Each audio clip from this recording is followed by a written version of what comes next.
Hello, darkness. We meet again. Well, at least one Canadian NHL team can get it done. We'll talk about the Oilers and the Leafs and a bunch of fantasy angles that you need to know on today's episode.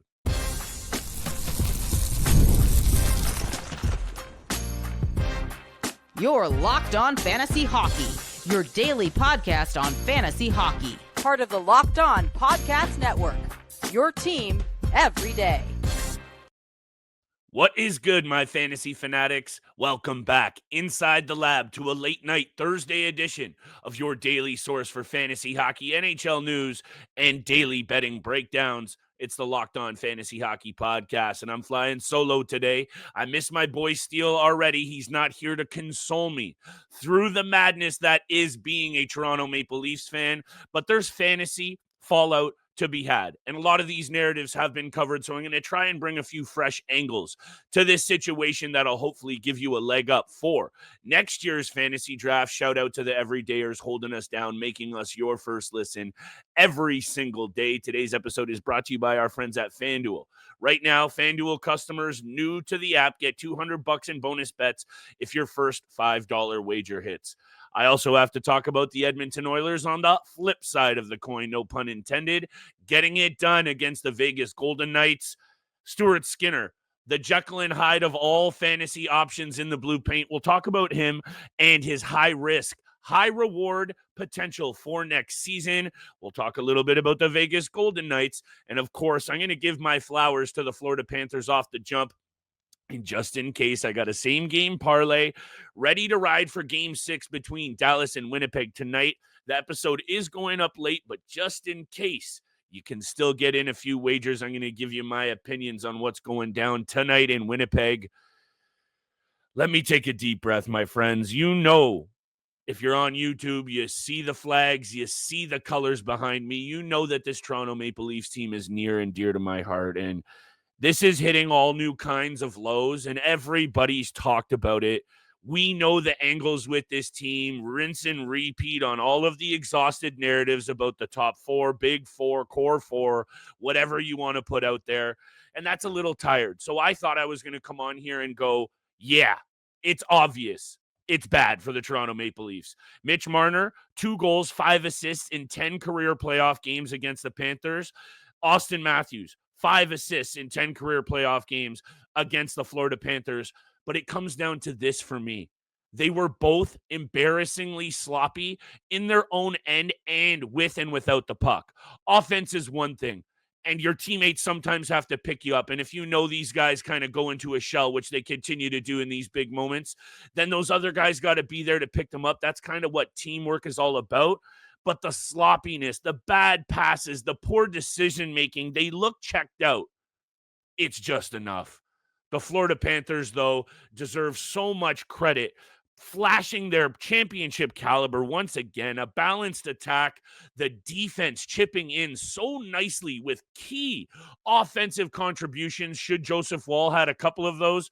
Perhaps. But when you got D-men like Mikkola stepping up in the rush, and you've got guys like Forsling contributing as well, even Kulikov getting in on the act, and you have your big guns firing blanks, I don't need to tell you what's going to happen to this Toronto Maple Leafs team. However, flowers due to Sergey Bobrovsky, looking locked in and settled, only allowing 1 goal over the last 2 tilts.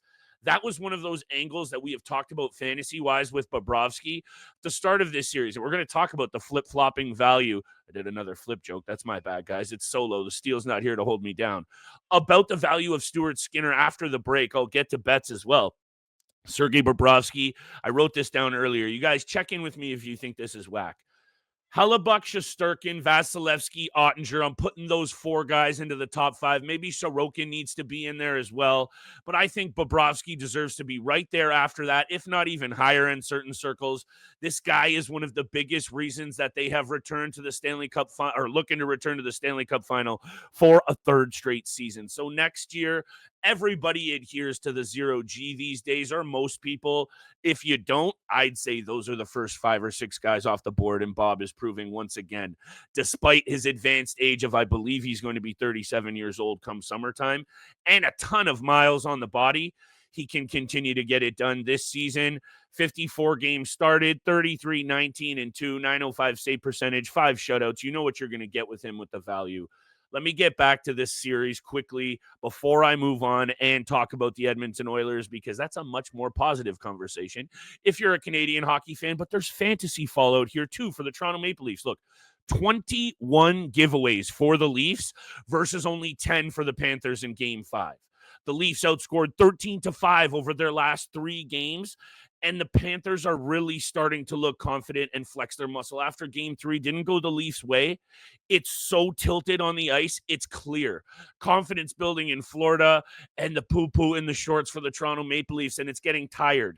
But headed into next season, and this is the main takeaway, I would say, from me for what's going on in this series for the Toronto Maple Leafs, if it doesn't go their way in Game 6, I don't know what it means if they really bring this down to the wire and make it more of a series in the last 2 games.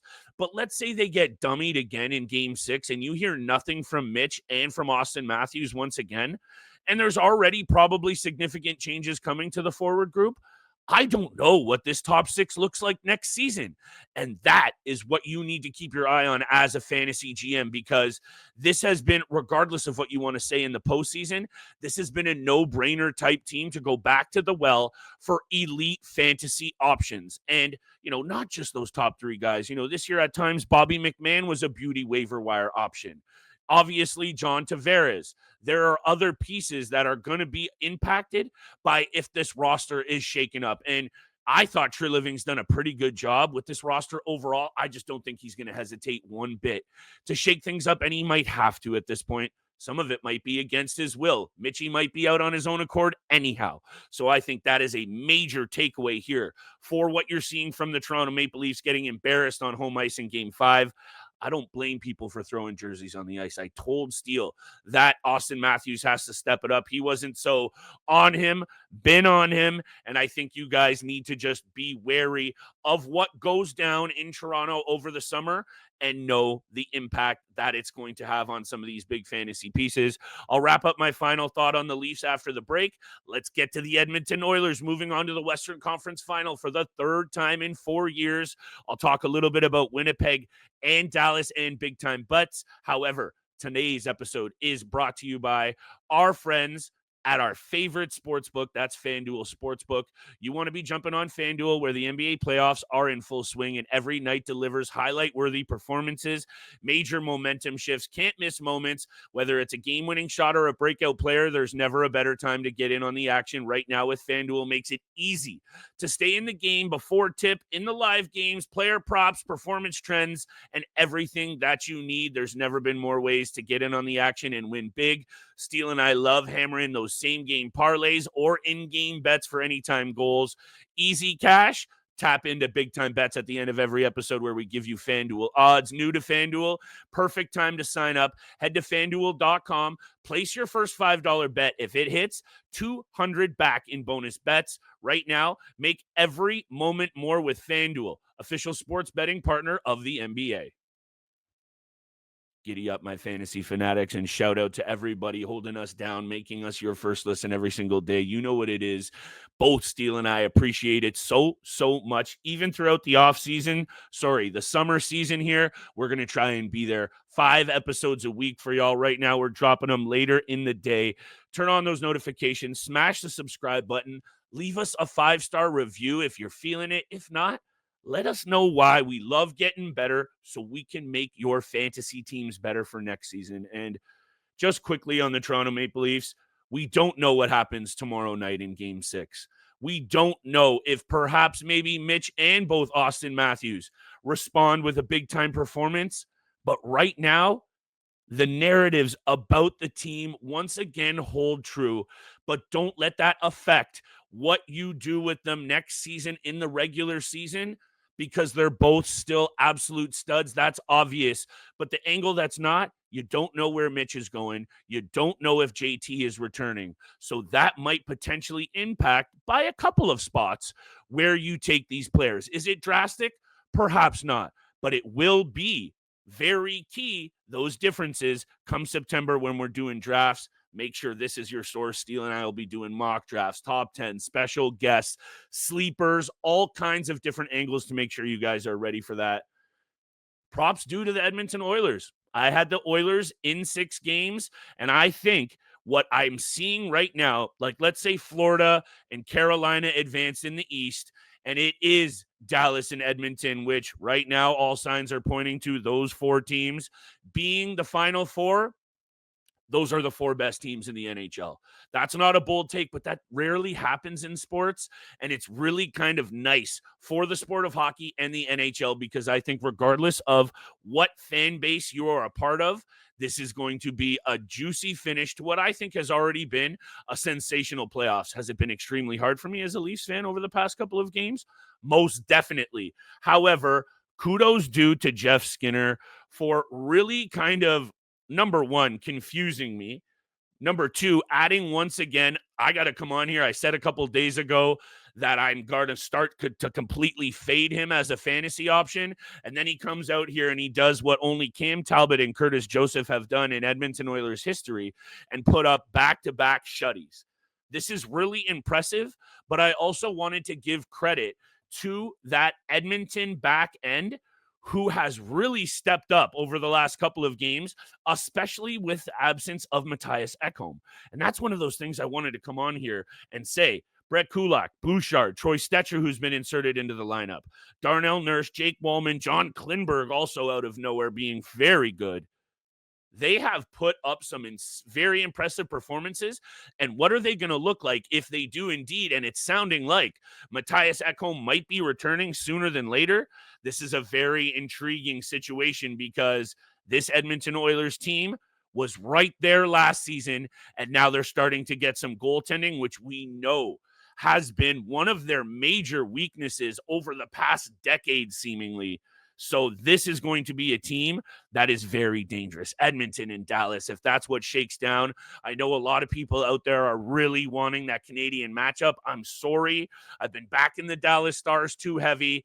I want to see the Dallas Stars and the Edmonton Oilers go toe-to-toe, in my opinion, the 2 best teams in the West, probably the 2 best teams in the NHL.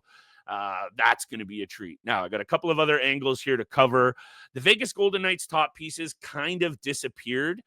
Mark Stone, I believe he had 8 points, 4 goals, and 4 assists in 10 games this postseason. This is a guy who was also a point-per-game player this year in roughly 63 or so games. He was right there with 7 points. Sorry, guys, my tabs are failing me, so I hate to not throw out exact numbers, but I'm close. That is a very risky option for me headed into next season.